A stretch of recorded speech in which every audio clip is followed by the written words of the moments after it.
A global population crisis is coming, and Japan is first. Its working age population has been falling since 2003, and according to the latest UN predictions, it will continue to fall until Japan has just 45% of its peak population left by the end of the century.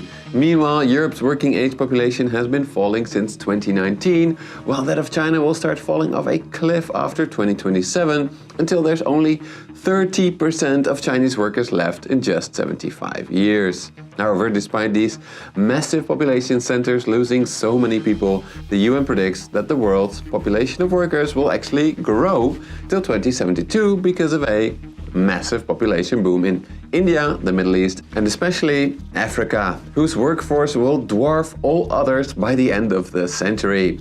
So, what does this population earthquake mean for the world? To answer that question, here on Money and Macro, we are again going to be diving deep into the scientific literature, which includes projections from advanced models about the global economy, balance of power, and migration flows, as well as a case study from the only country in the world that has already entered its population crisis phase, Japan.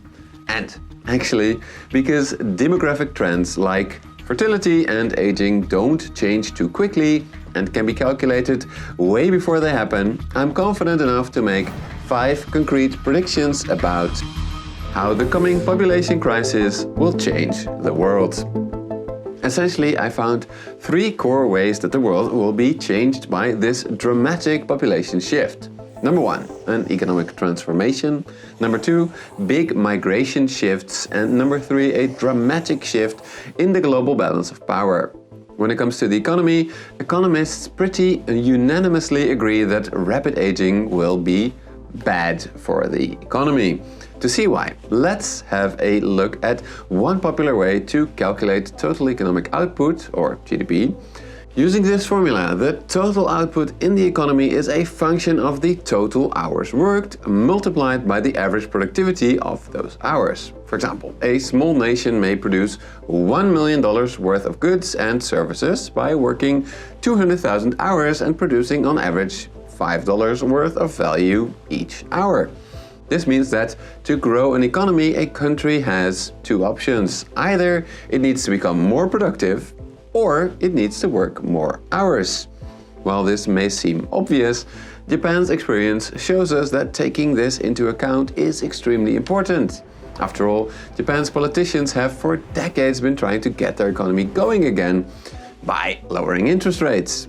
However, if we look at Japan's economy through this lens of demographics, we will see that actually they did pretty well, given their declining working age population, that is. Yes, on the surface, Japan's economy did really poorly between 1991 and today.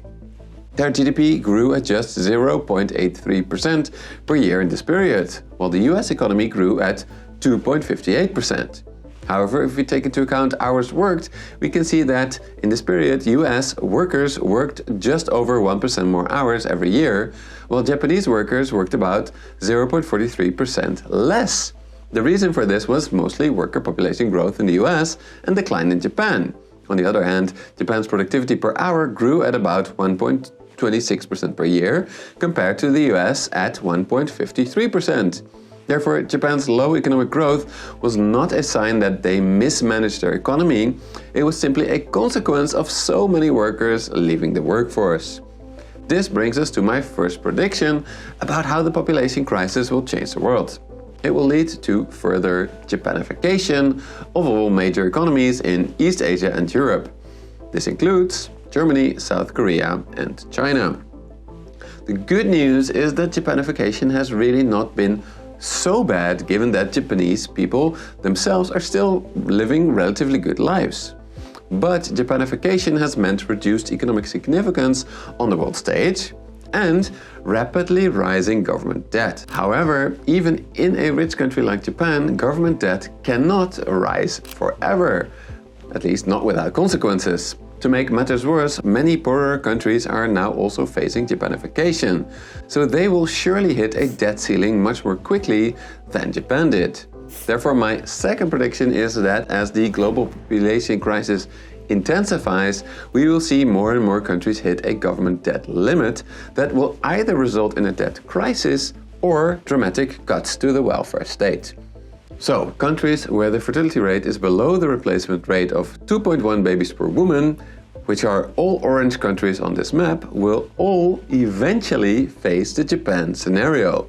After all, dropping fertility rarely bounces back significantly. But does that mean that green countries on this map with high fertility will start overperforming economically? No, sadly it's not that simple. To see why, it's important to remember that actually only people of working age tend to work. So yes, a big group of elderly people is a huge burden on the economy, but a big group of children is an economic burden as well. Only societies that have many workers compared to children and the elderly have an economic advantage, a so-called demographic dividend. These countries have a low dependency ratio, meaning that the number of young and old people are just a small percentage of the number of workers. Not surprisingly, economists have found that countries with low dependency ratios tend to have higher economic growth.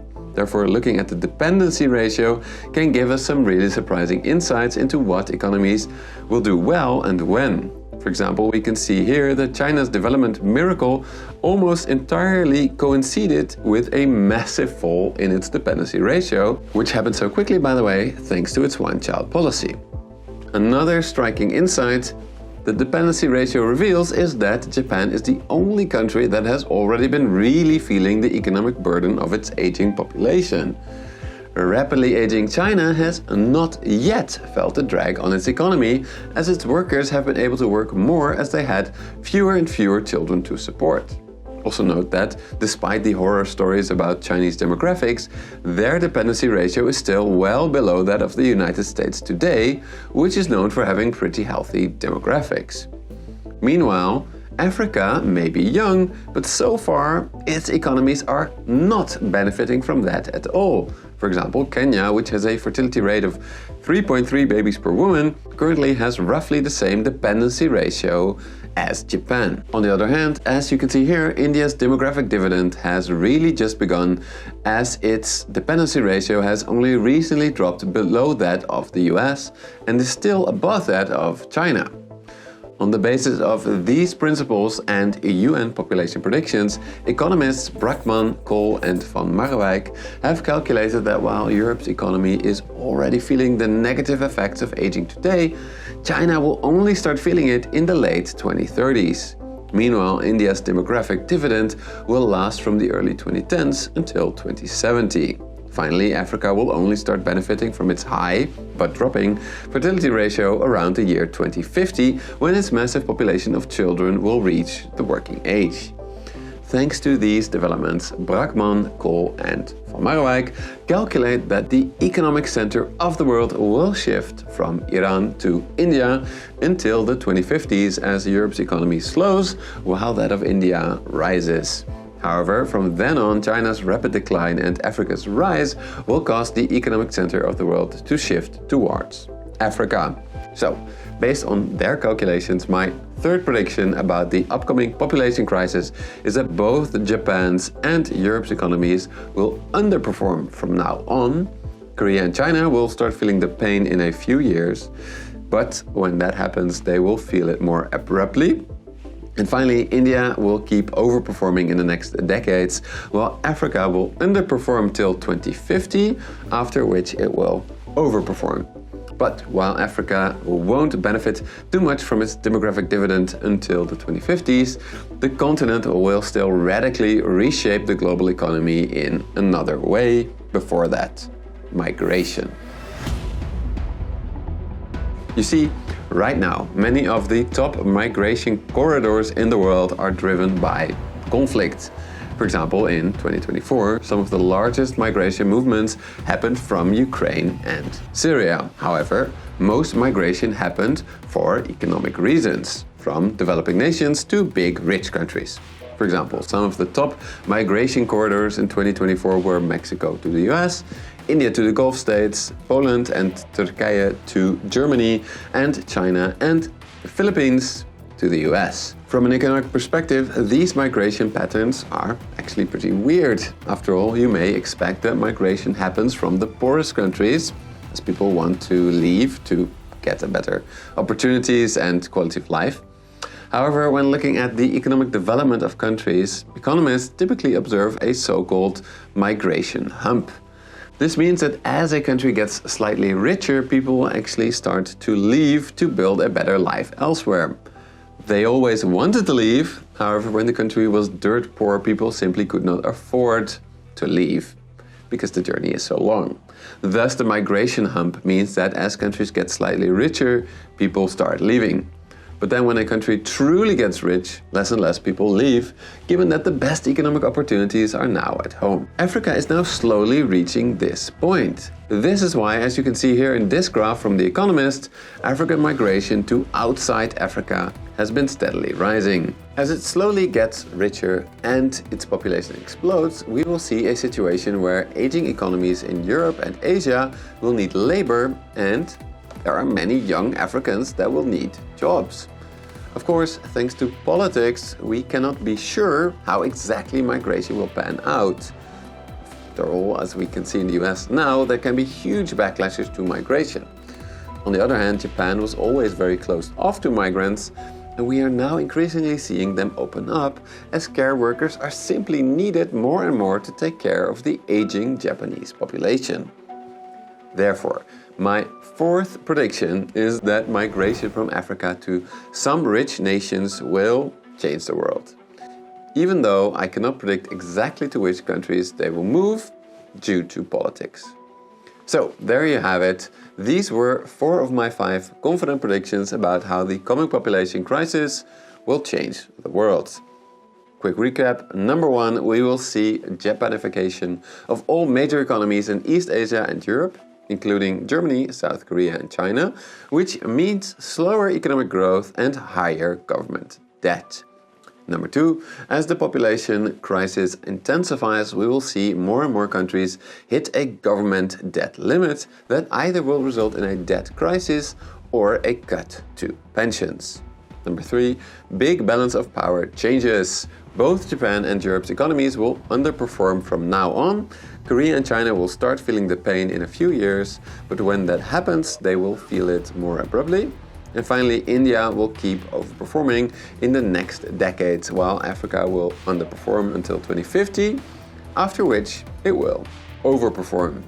However, this leads me to my 5th prediction, which is that the years of prediction number 3 will be wrong.